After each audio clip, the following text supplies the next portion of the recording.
right, now we're going to jump into our actual clinical cases. What I have up here is our very first case. This is number 10 implant in an edentulous site. As you can see from the profile of the tissues, there is a little bit of a concavity on that buccal surface. Ideally, I would have liked to have done a facial augmentation to create more uniform look. That unfortunately was not in the budget for the patient. Luckily, the bone that is there is going to work beautifully to get an implant in and still, I think, give us a screw retained restoration. And so in analyzing this case right here, tissues, tissues, tissues. We have to evaluate the tissues in our clinical cases. I like the amount of keratinized tissue. I like the biotype. The only thing that I would say is a strike in the negative is the fact that we have a little bit of a concavity right there. Overall, I really like this site. Let me just show you a couple more pictures of this case before we jump in and do our live surgery. So here you're seeing just an occlusal view. Again, you're seeing good tissues. You're seeing that she also has distal edentulous areas. We're going to treat those at a different time. Today the focus is number 10. Here you're seeing another view that's going to highlight some of the buccal contour issues. So there again, you're seeing the tissues look really good to me, and then a final picture, and then we'll get into some of the virtual planning, the anatomical analysis of the osseous structures that we looked at. So one more site right there. That's our goal for today, is to put an implant in there with a custom abutment and an immediately delivered temporary. We'll see how surgery goes in a little bit, but now let's jump into the CTs and look at the bone. As you can see, ample bone. You still see that buccal concavity, although she's just lucky her anatomy happens to have good buccal lingual width, and we can easily fit an implant in there with good bone all the way around the implant. And so I like that. I don't see any concerns there. Obviously, we don't want to go too apical. We'll run into the floor of the nose and the sinus area, but the roots of the teeth are nice and parallel to each other. We have good bone quality. I'm really excited for this case. I think this will be a really good one. Let me show you what came from the DO lab in terms of a planning standpoint. So right here, you're seeing exactly a screenshot of what was in my DO Navi portal that shows the planning from our laboratory. You're seeing a prosthetic tooth being planned, and then the implant being positioned relative to the osseous structures, and of course the prosthetic tooth. You can see our implant has at least 1.5 millimeters of bone around the buccal, around the lingual. We have about 1 millimeter or so before the floor of the nose, and then you see the angle of our implant fits nicely relative to the shell of our prosthetic number 10. So that's our case for today. I really like the way it looks, and I just want to highlight one more thing, and that's this case in the box I did. So here's the box that came from my patient.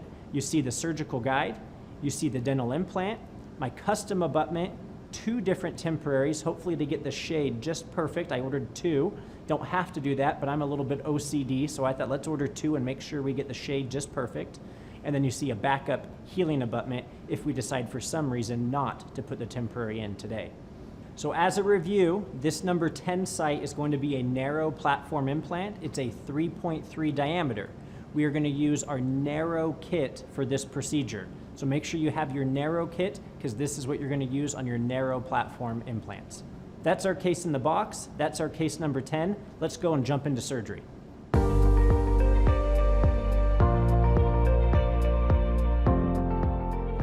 So we've got our patient here. She is lightly sedated. I went ahead and put just about a carp in the buccal and maybe a quarter a carp at the palate. I used Septicaine 4%, 1 to 200,000 epinephrine, and just waiting for it to soak in a little bit. The first thing we're going to want to do on any case is to make sure we try our guide in and it fits properly. This is always an exciting thing, because if this guide doesn't fit just beautifully, we can't start with our surgery yet. So I'm going to go ahead and roughly seat it, and then once I feel like we're lined up, I'm going to put some good pressure, and this one literally clicked into place, which I will take. And then my eye likes to look right around here. Make sure it's sitting nicely. Buccal contour, you're seeing same thing right here, same right over there. And if I get a mirror, you can check the distal areas as well. All these little windows are there to help you visualize the guide seated everywhere. Real big for me if you can. Beautiful. That right there is beautiful. That could belong in a textbook. Look at that. Beautiful fitting guide. No rocking or anything. Where we're going to focus right now is in this site. The fact that I see a gold sleeve means that this is a narrow implant site. The other ones are blue, blue, and so here at gold is a narrow implant site. So I love the way the guide fits. Looking at our drilling protocol, we're going to start with a tissue punch and then the bone flattening drill. I'm at 100 RPMs, real big for me.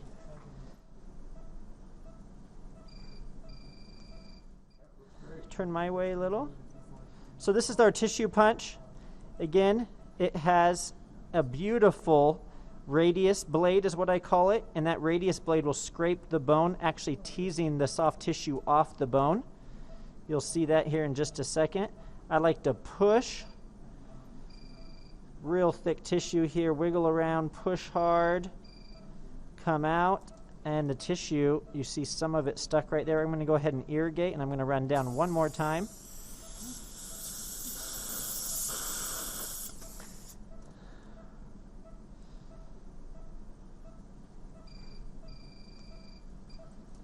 There it is. There's the tissue. You typically see it on the side. Here's a little trick. I have my assistant come and just suck that right out of the side. Sometimes it works. Not today. It's stubborn. We'll leave it in there. But that's the tissue punch. Now we're going to use our bone flattening drill. We're going to go to the bottom, meaning the more apical part of this black line, okay? Oh, already there. Pretty soft on top. A little bit of bone. Irrigate.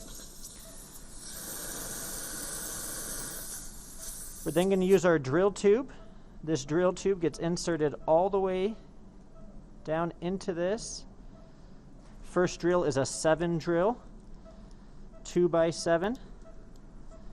I'm going to put the 2-7 here. Constant pressure all the way down, 10 seconds of drilling all the way down, and then up, and irrigation. Beautiful. Now we're going to do a 2x13.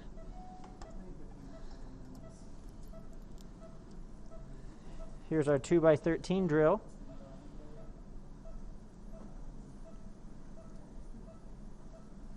That might be stopping me just a little, but that's going to be just fine.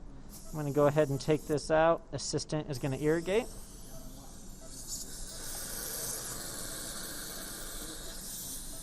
Following our drilling protocol, we're going to do a 2-5x7. So there's my 2-5x7 drill. This part is going to be used to stabilize itself within the guide. So I'm going to seat it until it's all the way flush with bone. Then I'm going to run. Pretty soft. If you're looking at our drilling protocol, it recommends going to a 2-5x13. I'm going to make an executive decision, and I'm going to go 2-5 to 11-5 only, and I'm going to put our implant in, actually. So 2-5x11-5. I'm going to leave the apical end not nearly as drilled, hoping to get more primary stability there. I want to put an immediate temporary on this, and so primary stability is very important. I'm actually done drilling at this point. So now it's time to put our dental implant in. We're going to go ahead and activate our 3-3x13 in the UV activator.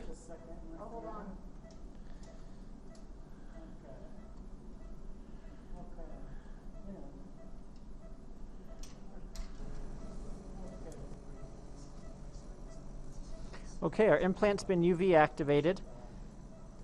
I'm going to go ahead and take our implant.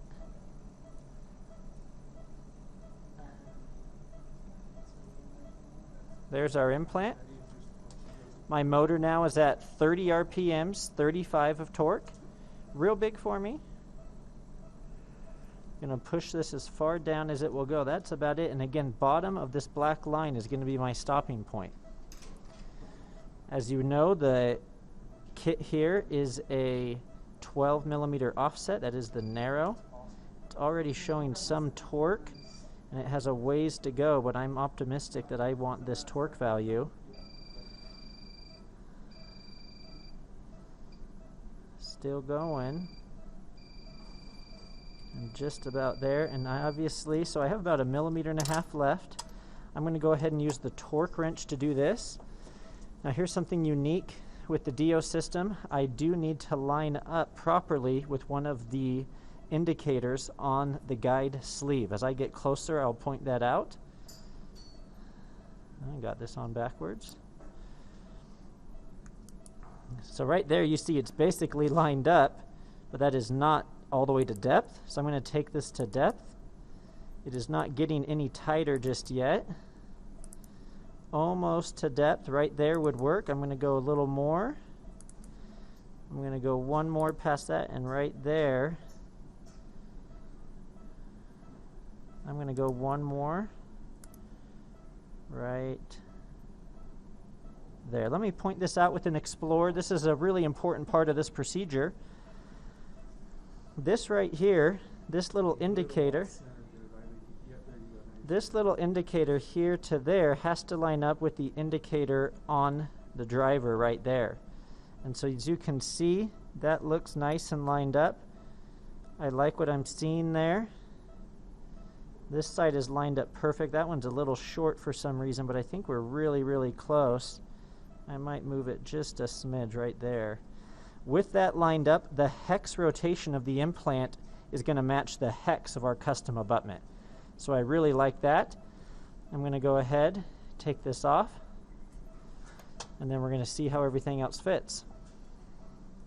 Sometimes these mount drivers are a little tricky to come off. I like to grab them with the rongier, slight little wiggle movement, and get this to come out. They are really tight in there. That's nice because it lets the implant be nice and tight in terms of its surgical accuracy, but sometimes it's challenging to come off. So now we'll take this off. I'm evaluating now our surgical site. First thing I like to do is take an Explorer and just make sure I feel bone all the way around the top of the implant. So I find the implant, go to the top, make sure I'm going to use a perio probe to get over this central.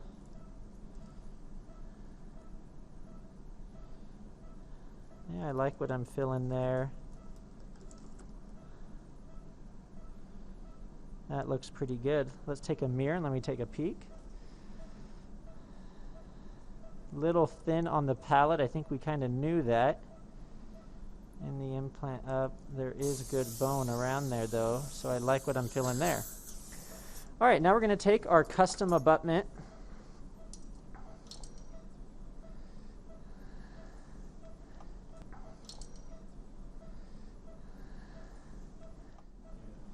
So here's my custom abutment. Here is a temporary crown. You see the hex orientation there.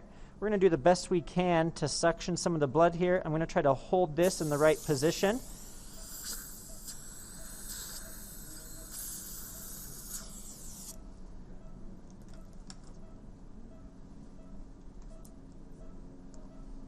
I'm going to hold that roughly in that position and tighten the screw and see how we're lining up.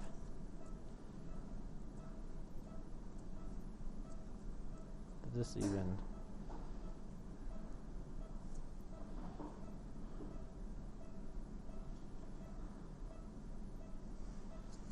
Seems to be seating decently there. You're seeing the custom abutment in place. To me, it does not seem like it's rotated the exact way. See how it's rotating a little on me there? Let's take that crown again. So let's try this one more time.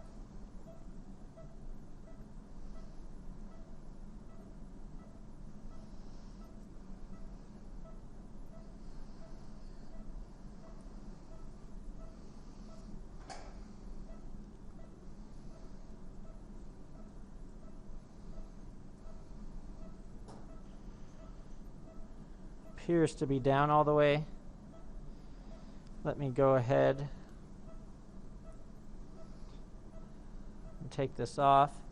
This looks like it's in a good position. We're going to go ahead and take an x-ray and look at the seat.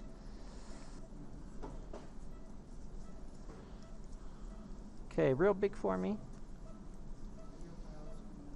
How big can you open? There you go.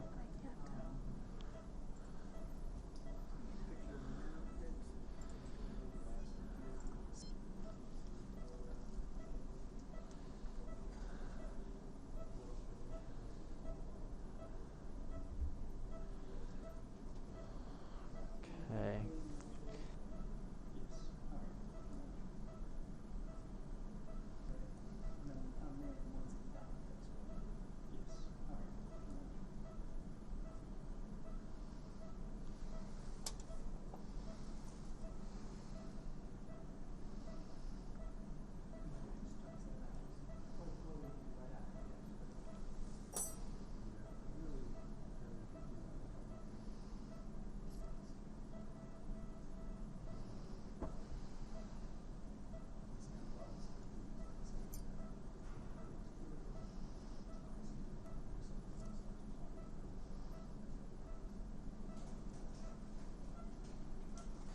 So now it looks like the abutment is seated properly. Let's go ahead and take one more x-ray to confirm. Put it up there.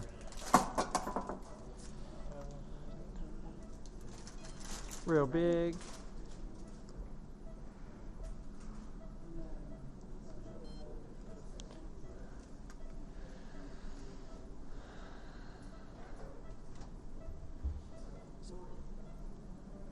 So there's the abutment in place. I'm going to go ahead and try our crown in now. Okay, real big.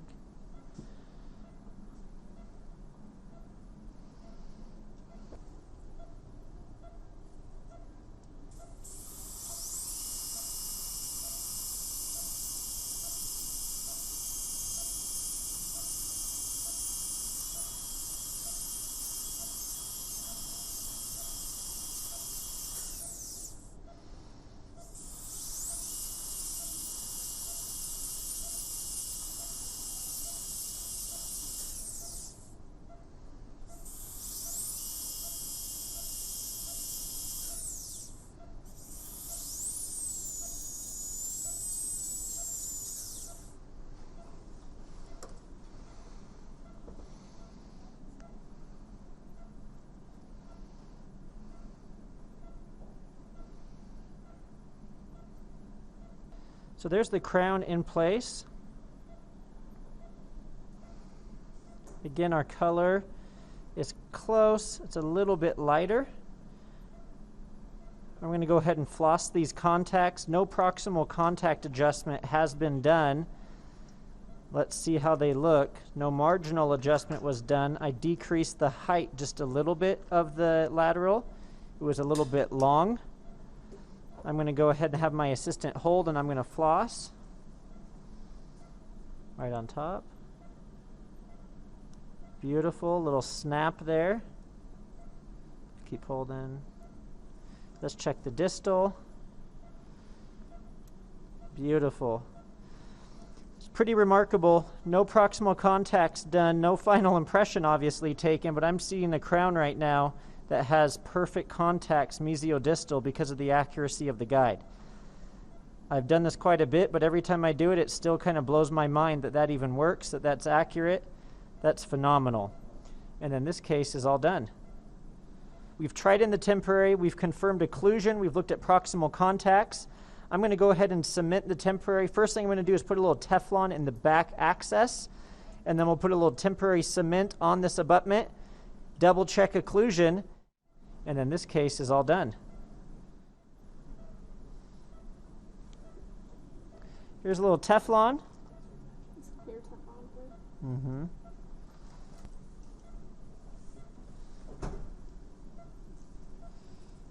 Chin up real high.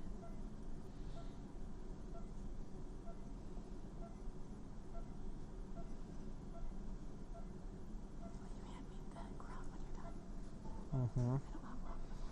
Go ahead and water that, clear that up real good.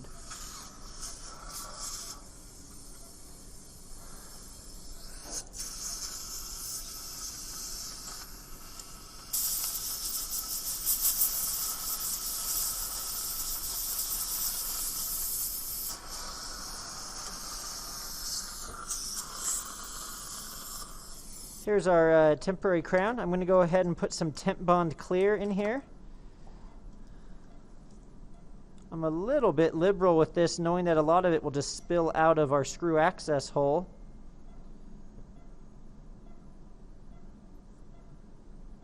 But we will do a good job cleaning that up.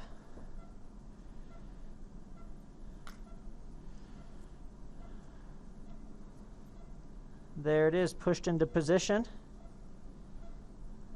Again, the shade was decent. Not a perfect match. But that is darn well a perfect solution for the patient. They came in with no tooth and a flipper, and they get to leave with that. We get to get the flipper out of there. She's going to love that. So that looks fantastic. We're going to let that set up. Let's see the patient close all the way down. See, we're not touching there. Looks beautiful. We'll fill that access hole in just a minute, and then we're all done. That's a great surgery. Thanks for watching, you guys.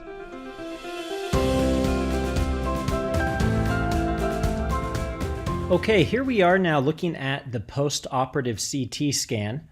I always love this opportunity now that I have a three-dimensional x-ray to ask myself, knowing what I know now, what would I do differently and why? That little retrospective thought or conversation can be helpful in just making sure we're always optimizing our surgical outcomes, and not just surgery, but any procedure that we do in dentistry. And so as part of the review of this live surgery that you just saw, looking at now a three-dimensional x-ray, we get to look at it and just make some decisions of what went well and what didn't go well as we reflect through the surgery. As far as implant placement is concerned, I'm really happy with it. You can see on the bottom right, we have really ample buccal plate. We have good lingual plate. It's a little bit thinner on the lingual, and I would always prefer it that way. If I had to pick the buccal plate or the lingual plate to be a little thin, I'd always want it to be the lingual plate. So I'm glad that we have a lot of robust bone on the front of our implant.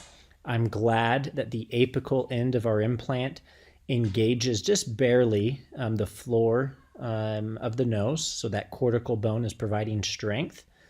It's positioned beautifully parallel relative to the other roots.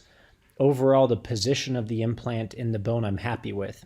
There's certainly more bone on the lingual of that implant than I think the CT makes it look like, however.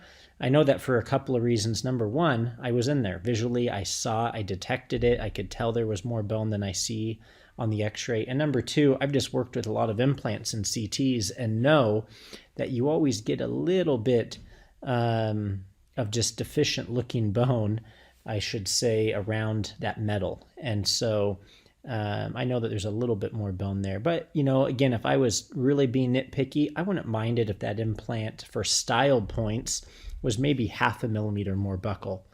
And so I like that. So in terms of outcome in our retrospective analysis, if you will, of our surgery, I'm happy with the outcome. I think the implant is in a good position. Its restorative position is sound. Its position relative to bony boundaries is going to be good for long term. It is a little deep in the bone, but that's how deep it had to be in order to get bone around the lingual. It was a little bit thinner, and since augmentation was not in the cards for this patient, we were forced to put the implant a little bit deeper just so I could get good bone coverage 360 degrees around the implant. And that lingual side has a little bit of a concavity there that just made it a little bit harder to get bone coverage. So that's my thought as far as the outcome of the procedure. Really happy with that. You can see the abutment is nice and seated there. Overall, I think it went really well. I can't get over the fact that the patient was in the chair for maybe 15-20 minutes, and we can put an implant in and immediately put in an abutment that fits with the orientation of the implant, and then a crown, PMMA milled temporary, that fits without any proximal adjustments. That's just remarkable. That's a nice complement to a really accurate workflow. The only other thing I want to mention about our surgical protocol and the steps involved is I chose during that surgery to not use one of the optional drills that is sometimes used, and that's called the abutment profile drill. You see it here blown up now. The abutment profile drill provides a little bit of relief of the crestal bone so that abutments, particularly custom abutments, can fit more gracefully without any bone interference. I did struggle intraoperatively for maybe a minute or two, maybe 3 or 4 minutes, getting the abutment to seat just right. And it could have very well been because of bone impingement. And so this abutment profile drill I chose not to use, feeling that the bone was very soft and probably not impinging. However, I think if I could go back and do the case over again, I probably would elect to use the abutment profile drill just to make my life a little bit easier and not kind of have that, wondering moment. I wonder if I should have used that. And so that was maybe one other thought I just wanted to bring up in the post-operative conversation. I don't think it's wrong to use this every time if you want. I typically only use it when I feel like the bone is very dense and definitely going to be in the way of some type of abutment I'm going to be placing. And I think I guessed wrong today on that surgery. And so I think that's the one thing I would also mention is that abutment drill probably could have been used, should have been used, and it would have been helpful. Overall, I hope that the surgery was helpful, seeing it live. I hope you appreciated the ease of the system, the accuracy of the system.